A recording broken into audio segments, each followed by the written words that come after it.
بسم اللہ الرحمن الرحیم۔ تمام تعریفیں اللہ کے لیے، درود اور سلام محمد اور آل محمد کے لیے۔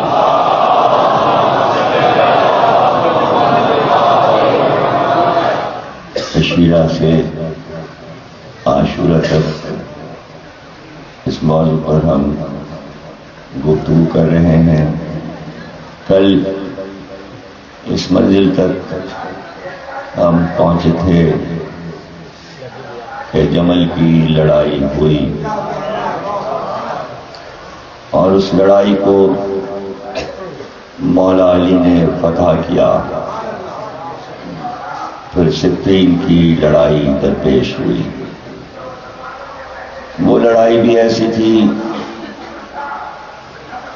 کہ اللہ کی مصلحتوں کے مطابق 1 سال تک وہ لڑائی چلتی رہی، تاکہ اس عرصے میں دین کے دشمنوں کے چہرے سے نقاب ہٹ جائے۔ صفین ایک ایسی لڑائی ہے کہ جو اب تک جاری ہے، اور ہم دین کے جس ماحول سے گزر رہے ہیں اسے عہد صفین کہتے ہیں، اس لیے کہ صفین میں منافقت اپنے کمال پر تھی۔ پہچاننا مشکل تھا کون اپنا ہے کون غیر ہے۔ ظاہر ہے کہ علی جب تخت خلافت پہ آئے تو سب علی کے ساتھ ہو گئے تھے۔ یہ جاننا مشکل تھا کہ وہ کتنے لوگ ہیں جو ازل سے علی کو امام مان رہے ہیں، اور وہ کتنے لوگ ہیں جنہوں نے ابھی ابھی مانا ہے۔ مسلمان تو سبھی تھے۔ ظاہر ہے کہ پھر فیصلہ ہو ہی گیا۔ فیصلہ اس وقت ہوا جب مالک اشتر فتح کرتے ہوئے آگے بڑھتے جاتے تھے، اور اب قریب تھا کہ دشمن کی گردن اڑا دیں۔ تلوار اس سے قریب تھی، فتح قریب تھی کہ علی کا پیغام پہنچا، مالک لڑائی روکو۔ ایک بہادر کے لیے کہ جہاں فتح چند قدم پر ہو اور اسے امام کا یہ حکم ملے، یہ مالک ہی تھے کہ بس یہ کہہ کے رہ گئے فتح تو سامنے ہے، کیسے روک دوں؟ جواب ملا کہ علی نے یہ کہلوایا ہے کہ اگر تم نے تلوار نہیں روکی تو 10,000 آدمیوں نے میرے خیمے میں گھس کر تلواروں کے حلقے میں مجھے لے لیا ہے۔ میرے سر پر تلواریں ہیں، اور وہ کہتے ہیں لڑائی رکوائیے ورنہ ہم آپ کا سر اڑا دیں گے۔ مالک اگر مجھے زندہ دیکھنا چاہتے ہو لڑائی روک دو۔ مالک نے لڑائی روک دی، لڑائی رک گئی۔ لیکن وہ لوگ ظاہر ہو گئے جو اپنے امام پر تلوار کھینچ کر آئے۔ یہ رشوت خور تھے، جنہیں رشوت دے کر بھیجا گیا تھا کہ فتح کو شکست میں بدل دو اور علی کو گھیر دو۔ تاریخ انہی لوگوں کو خارجی کے نام سے یاد کرتی ہے، اور یہ وہی لوگ تھے جنہوں نے عرب میں دہشت گردی کی بنیاد رکھی تھی، اور انہی سے آج پوری دنیا میں دہشت گردی پھیل گئی۔ وہ بانی ہیں، انہوں نے بنیاد رکھی۔ یہ سب وہ تھے علی کے لشکر والے جو حافظ قرآن تھے، سجدوں کے نشان ماتھے پر تھے، ایک ایک رات میں کئی ہزار رکعتیں پڑھتے تھے، چلتے پھرتے کلام پاک کی تلاوت کرتے تھے، بڑے زاہد تھے، بڑے زاہد تھے۔ رسول اللہ نے فرما دیا تھا یا علی، وہ لوگ ظاہر ہوں گے جو دین میں بڑے پختہ نظر آئیں گے۔ رسول اللہ فرماتے ہیں، حدیث ہے، لیکن وہ اس طرح دین سے نکل جائیں گے، پورے دین پر عامل ہونے کے باوجود اس طرح دین سے نکل جائیں گے جیسے کمان سے تیر نکل جائے، جیسے کمان سے تیر نکل جاتا ہے۔ اور پوری جنگ کی کیفیت رسول اللہ نے علی کو بتا دی۔ اور میں ظاہر کے تفصیلات میں جانا بڑا مشکل ہوتا ہے، آگے کی منزلیں ہوتی ہیں اور وہاں تک پہنچنا ہوتا ہے۔ اگر میں بیچ بیچ میں رک جاؤں تو تقریباً 4-5 گھنٹے کی ہو جائے، جو کہ آپ کے لیے پتہ نہیں مصیبت ہو، میرے لیے مصیبت ہے کہ میں کتنا تھک چکا ہوں، اور طبیعت ناساز ہونے کے باوجود کوشش یہی ہے کہ خدمت ہو جائے۔ یہ دن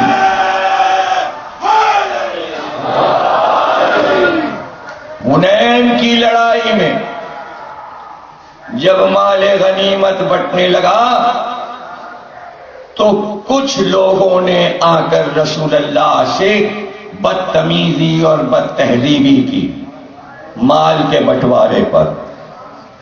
تو جو سب سے آگے ان کا سردار آیا تھا، خاموشی سے علی کو بتایا کہ اس کے شانے پر ایک اور ہاتھ ہے،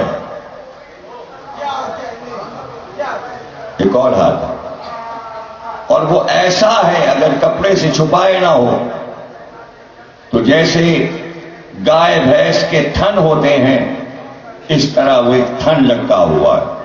یا علی یہ آئے گا تلوار کھینچ کر تم سے لڑنے، اور یہ تمہاری تلوار سے مارا جائے گا۔ آج یہ بے ادبی کا بڑے سلسلے ملتے ہیں، تاریخ کے وہ موڑ ہیں کہ جو صرف ہلکے ہلکے اشاروں سے سمجھائے جا سکتے ہیں۔ ان کا نعرہ تھا، حکومت صرف اللہ کی ہے، ہم کسی حاکم کو نہیں مانتے۔ یہ وہ خارجی تھے جو صفین میں علی سے بگڑ کے نکلے۔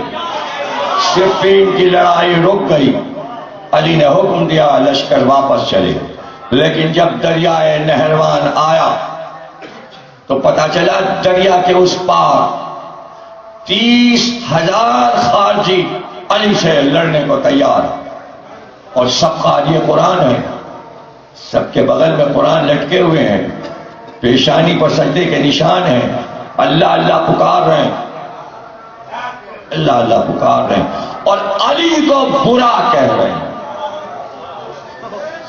میں نے لفظ برا استعمال کیا ہے، وہ برا لفظ نہیں استعمال کیا جو عام لوگوں کے لیے استعمال کیا جاتا ہے، لیکن وہ یہ عمل کر رہے تھے، وہ بے ادبی کا عمل کر رہے تھے اور اپنا امام یا خلیفہ ماننے کو تیار نہیں تھے۔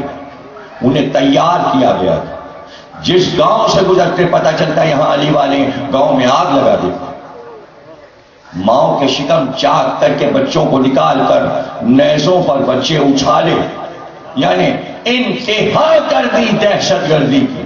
اور وہ 30,000 نہروان کے اس پار علی کو قتل کر دینا چاہتے ہیں، لڑنا چاہتے ہیں علی سے، اور علی لشکر لے کر نہروان کے پاس پہنچ چکے۔ سب نے یہ کہا آج تو دریا پار نہیں ہو سکتا، اس لیے کہ کچھ دیر تو ہے سورج ڈوبنے میں، ابھی سورج ڈوب جائے گا، اندھیرا ہو جائے گا، کشتیوں پہ لشکر چلے گا، گھوڑے کشتیوں پہ جائیں گے، دریا کے پار اتریں گے، یہاں تک کہ اگر لڑائی چھڑ گئی تو ہم سب مارے جائیں گے۔ علی نے کہا چلو، علی کہہ رہا ہے سورج نہیں ڈوبے گا کہ ہم دریا کے پار ہوں،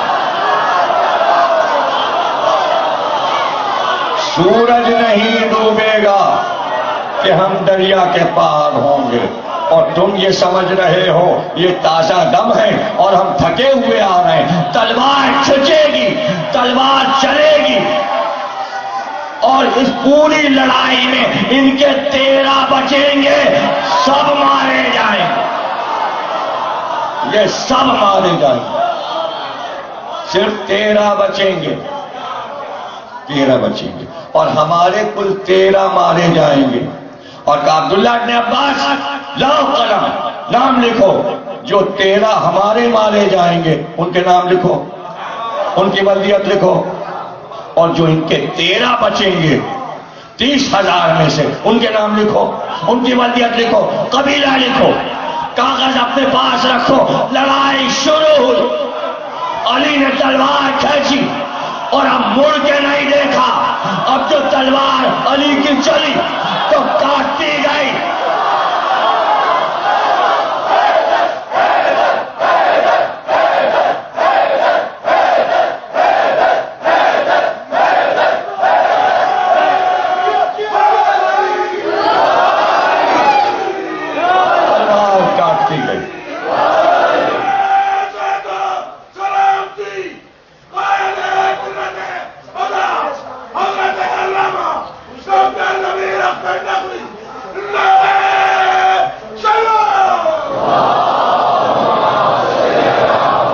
یہ صرف دنیا میں علی کی شان ہے کہ جمل میں مارے لا الہ کہنے والوں کو، صفین میں مارے مسلمانوں کو، متقیوں کو مارے نہروان میں، اور اس کے بعد کرم اللہ وجہہ،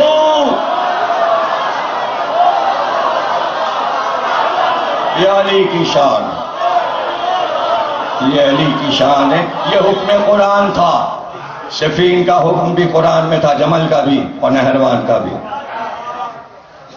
قاسطین سے لڑیے، مارکین سے لڑیے، جو بیعت توڑ کے ان سے لڑیے۔ پیغمبر تو نہیں لڑ پائے، پیغمبر کی بیعت تو نہیں ٹوٹی، حکم پیغمبر کو تھا، وسیع نے اس آیت کو کامل کیا۔ علی تفسیر بن گئے قرآنی آیات کی، نبی کے ادھورے کام کو مکمل کیا، یہ کیجئے، یہ کیجئے، یہ کیجئے، علی نے کیا۔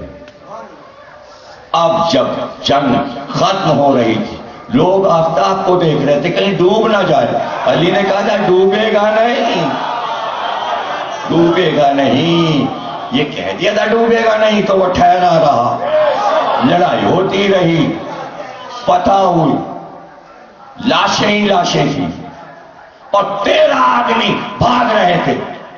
کہا عبداللہ ابن عباس جاؤ ان سے نام پوچھو، ان کی بلدیت پوچھو۔ عبداللہ ابن عباس مصروف ہو گئے اس میں، ان کا نام پوچھنے میں، ان کی بلدیت کاغذ سے ملاتے جاتے ہیں اور ٹک کرتے جاتے ہیں، ہاں یہ بچا، یہ بچا، یہ بچا۔ اس کے بعد ادھر آئے، علی نے کہا لاشیں جمع کرو، 13 ہمارے مارے گئے، دیکھو وہی نام ہے جو ہم نے بتائے تھے، وہی۔ اس کے بعد کہا کہ جلدی سے لاشوں میں ایک لاش تلاش کرو، اور تم نہیں کر سکتے تو میں کروں۔ آخر میں علی لاشوں کو ہٹاتے ہوئے، ٹھوکریں مارتے ہوئے اس جگہ پہنچ گئے اور ٹھہر کر کہا چادر ہٹاؤ، اس کے شانے سے چادر ہٹاؤ۔ اب جو چادر ہٹی تو لوگ حیران ہو گئے کہ رسول اللہ آپ سچے تھے، علی کے ہاتھ سے مارا جائے گا۔ خارجی تھا، رسول سے بدتہذیبی کی تھی، علی کے ہاتھ سے مارا گیا۔ آج بڑا مسئلہ اٹھا ہوا ہے، توہین رسالت، قتل کر دو، مار دو۔ اور سب سے پہلے علی نے توہین رسالت کرنے والوں کو مارا، علی نے بتایا کہ مارا جائے گا، مارا جائے گا۔ کہا جاؤ فتح مکہ پر، کہا علی جاؤ مکے میں داخل ہو جاؤ، چھوڑ دینا سب کو، لیکن 7 نام بتا رہا ہوں، اگر خانہ کعبہ کے غلاف سے بھی لپٹ جائے علی ان کا سر اڑا دینا۔ اب میں آپ سے پوچھوں، آپ بہت سمجھدار ہیں ماشاءاللہ، کعبے میں قتل نہیں ہو سکتا، چاہے امن ہے اور پھر کعبے کے غلاف سے کوئی لپٹ جائے تو مارا جائے گا، تو پتہ چلا کعبے سے افضل حرمت نبی ہے جو اسے ضائع کر دے۔ نبی کی عزت افضل ہے کعبے کے احترام سے۔ پیغمبر محبوب الہی ہے، کوئی توہین کرے سر اڑا دو چاہے کعبے میں ہو۔ اور پکڑ کے لایا گیا نبی کے سامنے اور کہا اس کی گردن اڑاؤ۔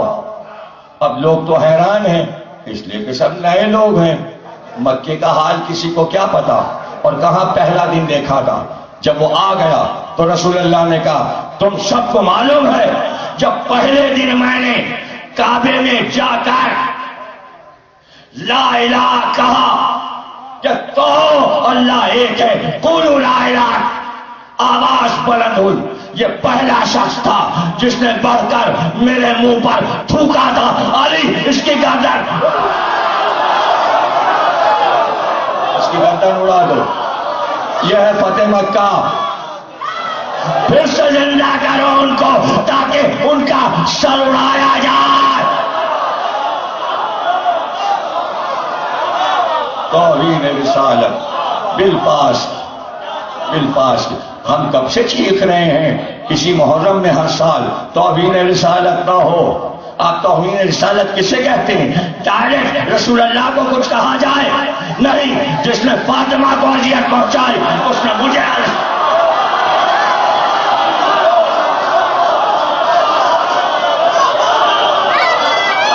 اذیت کے معنی معلوم ہے؟ حسین منی وانا من الحسین، ایک لفظ کسی نے حسین کی شان میں کہا، اذیت نبی کو پہنچی۔ علی مجھ سے ہے میں علی سے ہوں، علی کے خلاف کوئی بات ہوئی اذیت پیغمبر کو، یہ سب توہین رسالت میں آتا ہے۔ بل لاؤ میرے سامنے تو میں اس میں چیزیں بڑھا کے بتاؤں، یہ بھی یہ بھی یہ بھی یہ بھی، اور اس میں یہ بھی لکھو کہ صرف عیسائی یہودی نہیں، اگر کلمہ پڑھنے والا بھی توہین کرے تو